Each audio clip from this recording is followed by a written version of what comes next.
Yes, Ben, I did start Leo. Yeah, thank you for giving me the answer. Third time's the charm. I was going to ask that. But when did you inform Leo of the decision, and just what impact do you feel like making that switch had on your guys' success today? Yeah, look, we made the decision yesterday. You were at practice. And we just felt we just felt like with B having to have those short breaks, it allowed us to have the best lineup on at all times, and then always having two handlers, so when Sluyter could come in, then B can come back and get Breanna and have two playmakers. So I think Leo had a great game. We've raved about her contributions all season long, and it's a no-brainer. But she always stays ready. She's regardless starter or coming off the bench, she's always locked in. Hi all, congratulations on the win. Breanna, there's been a lot of talk over the last few weeks especially about the importance of getting off to a hot start, getting off to a good start on both ends of the court. And it went 7.5 minutes before you guys missed a shot. But defensively, what do you think enabled you to lock in there, and how did that in turn lead to some of the offense? Yeah, I mean, I think that obviously, the past few weeks, to be honest, the way we were playing, we didn't love it. And especially after just losing to this team, we knew we could kind of beat into them a little bit more and let our defense dictate our offense. And really that, I think that we started off the game, like you said, 7 minutes without missing, which is kind of crazy. But we were just pushing the tempo. We were trying to be aggressive on all cylinders, and especially with a bigger lineup, you're able to kind of control things on the backside because you can always X out or whatever the case may be. Oh, hi, everybody. This one's for Leo. You guys were able to make it really difficult on Rhyne Howard throughout the game.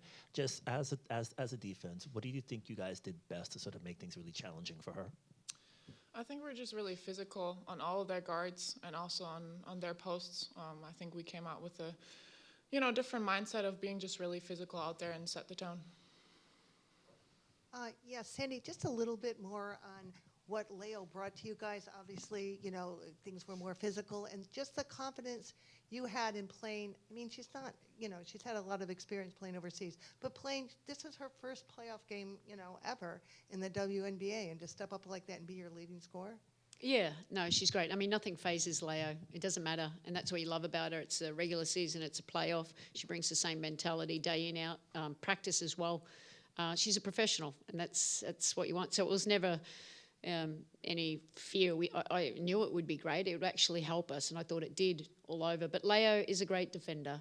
She's got that length. Shuey talked about how we can, be a little bit more versatile with that bigger lineup. That helps out. But Leo, she started off from Rhyne Howard, made it really tough. They couldn't get open on those stagger screens just by committing to playing defense and playing hard and executing a scout with, putting her body on the line. And she's got great length, so she helped us. And tonight, she's a great shooter.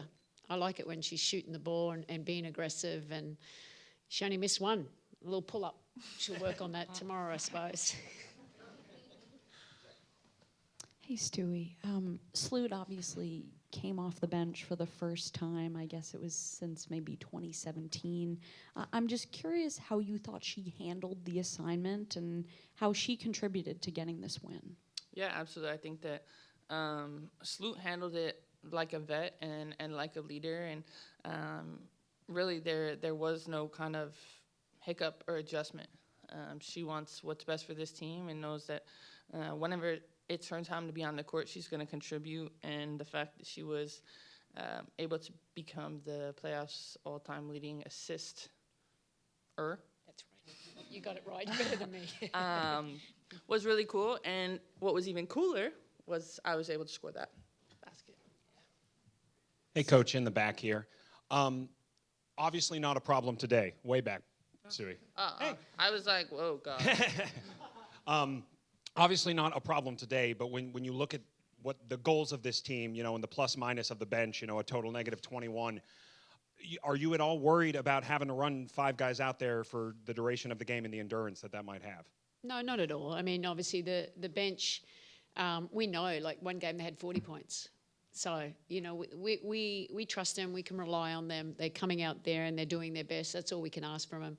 And it's a team, It's going to take a team. Obviously, we rely on our key players, but it was good not to overplay anyone today. And we're going to need that bench as we move hopefully go for a long playoff.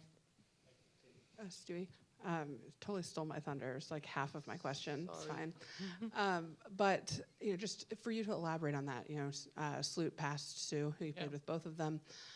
So from your perspective, just what did it mean to catch that ball and give her the record in that way, and just her overall impact on the game? Yeah, absolutely. I mean, I'm looking at it from an after the game perspective because I had no idea during the game that she was that close to becoming the all-time assist leader. But to be able to kind of play with both and for Sue to be in the house tonight, I think is something that is really, really special for Sue, the way that she can continue to set people up in many different ways. I've been a contributor of that here, but also overseas, and she's one of the best to ever do it, and she just has like a great knack for where her teammates are. Hey, Coach. Over here on my side. Stu, we talked a little bit about how Sloop handled the road today, but for you, when you spoke to her about the news, what was her response? How did she handle it? And then is this rotation something permanent moving forward? Yeah, look, I think it was just having a discussion. I'm always like very respectful. I trust Sluyter. It wasn't anything about that. It was going to help us with our best lineups at all time, especially with B's, the minutes in and out that she needs. So she handled it. I mean, she wants to win. I mean, that shows a lot about her mentality. Whatever's best to the team's best for her. And, I thought she came in and gave us really good energy there, and that's what we're going to need. I mean, she can kind of run that second unit.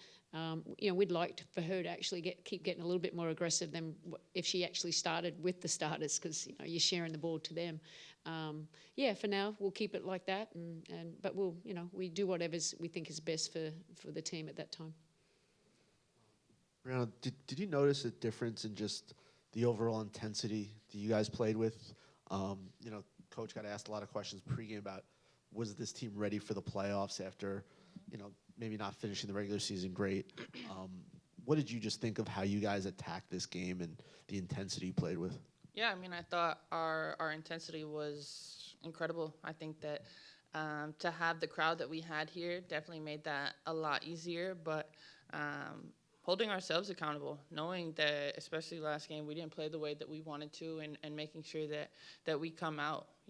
Obviously Atlanta is trying to steal a game here, and we don't want that to happen. And really, there's what we said and what I said before is like, there's no more time to talk about it. Like, this is it. The time is now, and we have to be ready to go out and put an entire game together. So, hey, Sandy. After the last game, you talked about Atlanta's points in the paint, and they scored 38 today, but they only shot, less, like 40%.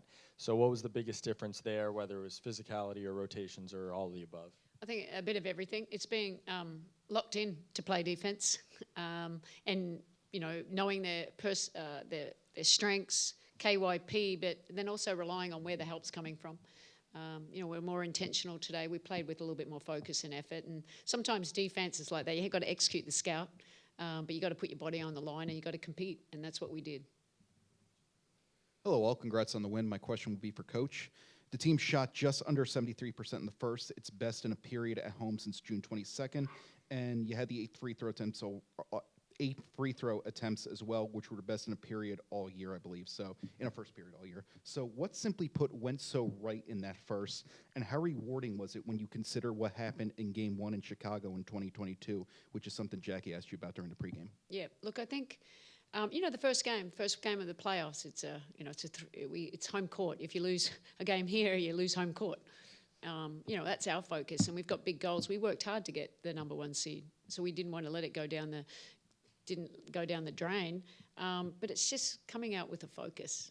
We had a great quarter because we played defense.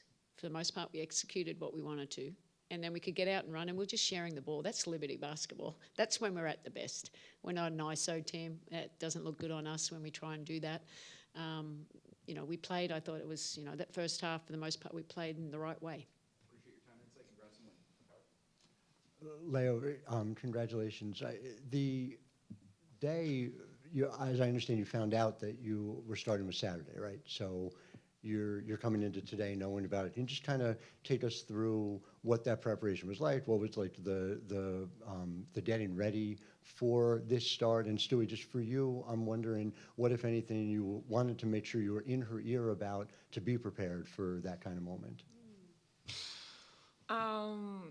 Honestly, it just helped that I was in that role like a couple of weeks ago. I started for this team already, so I didn't feel like super nervous because of that. So that helped for sure. And then, you know what Sandy said, like whatever role I'm in, however many minutes I play, like it doesn't matter. Like I'm gonna bring the same every day, so that helps too. No problem. I don't have anything magical to say. To be honest, I didn't say anything to Leo because I didn't think she needed it. I think that, you know, even though this was her first playoff game, the way that she's kind of built her confidence from the start of the season till now, she's a player that we need and we rely upon. And when she was starting and then when she wasn't starting, she was still playing and acting like a starter. You know what I mean? So it wasn't much of a bump in the road for her, but you know, whenever she's on the court, I definitely just really enjoy playing with her. Hey, Leo, congrats to everyone on the win. Leo, you started the game 5 for 5. You were extremely hot. On the ESPN broadcast, Monica McNutt asked something that prompted me to ask this. How do you say on fire in German? Can you share that with us? I don't think we have that. You don't have on fire? What would you say if like someone is just hot? Yeah, we just no. No, we just say that in English. Like we use a lot of in basketball we use a lot of English words, so on fire would work. Oh, Leo, you were absolutely on fire. And can you just speak about what you saw today and how was that experience when you obviously got that call, but you know, seeing your first couple of shots go through and just knowing, you know, I'm here. How was that? You know, I kind of try to live in the moment, and I was just happy that we moved the ball and my teammates found me. Just shooting the ball. I mean, they're leaving me open a little bit to have to guard everybody else on my team, right? Like we have great players, so yeah, I can take advantage of that. And obviously, it helps if you see your first ones go in. Yeah, it does. Thanks, everyone. Thanks all. Thank you.